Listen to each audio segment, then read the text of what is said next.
Hello, fellow optometrists. My name's Todd Zarwell. I'm the developer of Eyedock.com, and I've been working on some really big updates to the website for a few years now, and I'm going to try to show you them, and I'm going to try to go really fast because there's a lot of stuff here, and I just want to give an overview, and I'll try to make some more comprehensive videos about each individual feature soon. But, first of all, Eyedock is a database of contact lenses. That's what it started as, and still its core functionality, although as you'll see, it's so much more. Looking up contact lenses, you can search by different types, different companies. The simplest thing to do when you're looking for anything on Eyedock is just to go to the top box here and start typing, and it'll take you right to the listing that you're looking for.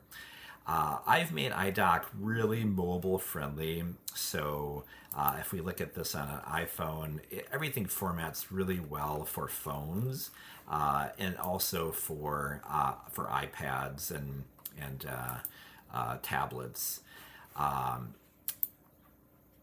Going back to the desktop, there we go. Going back to the desktop, medications, you can also search for medications. There's over 1,000 medications in the database now, including topical over-the-counter products, allergy medications, artificial tears. You can search for, Sustain, and it's also very browsable. You can use the menu on the side to browse things. ICD-10 codes, I've made searches really smart, and there's a lot of codes that are under different names that we might expect. So for example, if I type in asteroid, I can go right to, it'll find the correct term, crystalline deposits in the vitreous body, and I keep making more and more tweaks here to make this database smarter and smarter so you can find the things that you're looking for. I have teamed up with the great people at ODs On Finance, and they have some content that is really incredible that we're folding into Eyedock. So clinical references.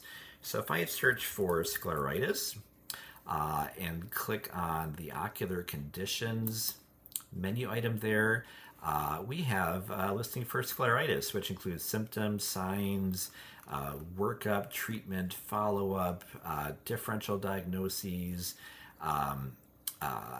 ICD-10 codes, and there's links. So if I click the upper scleritis, I can go to that listing and kind of compare and contrast those things. There's links to medications, so this recommends Lotemax as an option. I can go right to the listing for Lotemax and look at the details for that. Other reference items, there are clinical references. So these are largely tables of expected values or expected test results. So vision, binocular conditions, dry eyes, Schirmer's test, phenol red test, tear breakup time.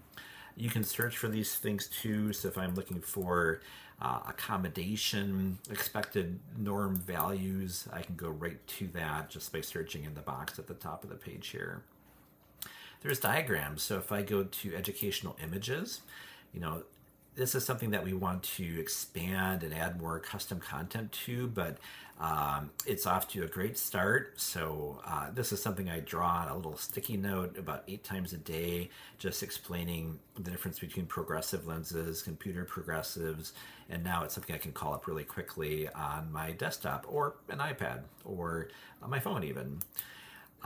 Tools, I won't go into much detail here. All the same old contact lens calculators, oblique cross cylinder calculators, a lot of stuff in there that really hasn't changed, that's been carried over from the old Eyedock. For quick calculations, you have the ability to open up this little panel here and just type in a refraction, -9, -3, axis 189, that's not an axis, 178, that's a there we go.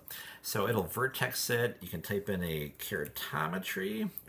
Keratometries goes here. 43, 45.5, meridian 98. it'll switch that to millimeters. You can go the other way too. 8.02 millimeters is 42.13 diopters. If you want to get more information about a refraction, you can click that and it'll show you things like, you know, the spherical equivalent after it's been vertexed. Sometimes that's helpful if you're working with contacts and you aren't dealing with a toric lens. Back to contacts, one of the biggest things I did with Eyedock was about a decade ago. I added the ability to search by refraction. I've expanded on that in a way that I'm really excited about. The old way, you had to, type your refraction into your EMR, go to Eyedock, search for that, and then do that again with the left eye if you're doing both eyes. I've really tried to make that a lot easier and quicker because that's really the whole goal of Eyedock. So now, if I go to my EMR, we use Revolution. Any EMR that lets you click and drag and copy and paste, this should work. So I'm going to drag, I'm going to click Control C or Command C to copy, and then I'm going to go back to Eyedock. I'm going to click this RX search button. There's ways that you can type in a refraction for the right and left eye. I'm just going to go to this paste area. This is a refraction parser, and it takes what you paste, which sometimes is formatted in a really goofy way, and it tries to interpret it, and it doesn't always get it on the first try. So it didn't get it on the first try, but if I click this button, it'll give me some options, and this is the refraction I wanted. I'm going to click that, and now I'm going to do a search. So when I do a search, it will show me appropriate lenses with this refraction. And, you might note that this right eye is a toric refraction. Left eye, the cill's pretty small. We're going to want a spherical lens there.